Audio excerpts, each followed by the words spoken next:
They are symbolic of athletic excellence, a symbol of accomplishing one's goals, and possibly in some peril, because as state budgets tighten, so do many after-school opportunities. Taking away some of the things that keeps our students connected to their high school. The cuts that are being felt on the academic side being felt in other areas as well. The irony of it all becomes clear when you consider the fact that it's in these downtimes that many kids look for an outlet outside of class. Hard game, let's go! Let's do it, just like yesterday. Especially during these times of a recession, economic tough times, actually our participation numbers increase. Sheldon Athletic Director Matt Binkert says of the 1,500 students in his school, 1,100 participate in some type of extracurricular activity. But just as involvement has started to rise, access has become more restricted.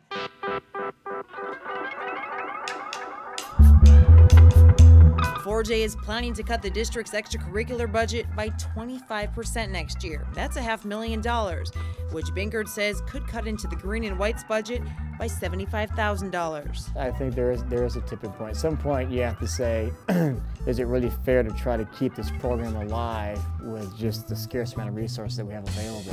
Binkert hopes he won't have to eliminate any specific programs, but that would mean slicing into each activity's budget, something that's already started happening in the past few years. It also means relying more on parents to fill in the gaps. Coaches got cut back all the stuff because of the budget cuts from the kids, so they rely on us. It concerns me. I mean, it just means more money out of our pocket. At the middle school level, funding for sports teams was chopped a long time ago. Kids walked from my classroom down to the gym for an after-school volleyball practice.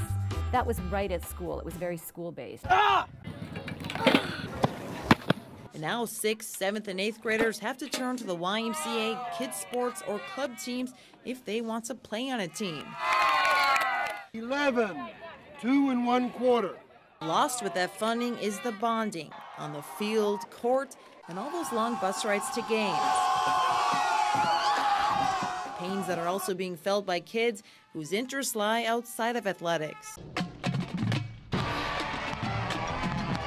Music, same thing. You know, we have lots of kids that need to take private music lessons because our music programs have been cut in elementary school. Yearbook, which they already tried to cut last year. Aside from the young athletes, there's the aspiring musicians, gifted artists, and those whose lives basically revolve around school clubs. I am the president of the Model UN Club, the Mock Trial Club, the captain of the pétanque team.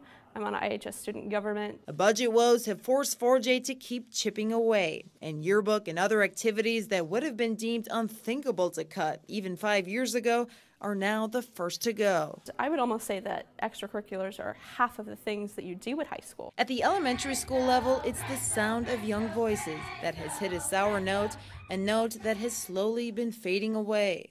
And some wonder if the music will live on.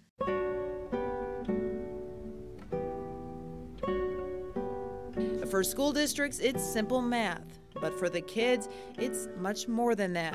School isn't just about coming to school and learning. It's about having the experience and having friends and doing extracurriculars. For some kid, it is that little thing that keeps them wanting to come to school today, wanting to do better in terms of their grades. And Russell points out that every activity from athletics to fine arts affects how students do in the classroom. I continue to do better as far as overall GPA, attendance, graduating on time.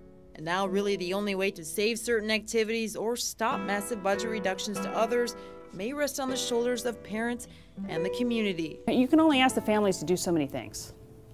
You know, right now nobody has a whole lot of money. Quite frankly, to ask our parents and families to pay more, I think is going to be tough to do. Tough, but likely inevitable.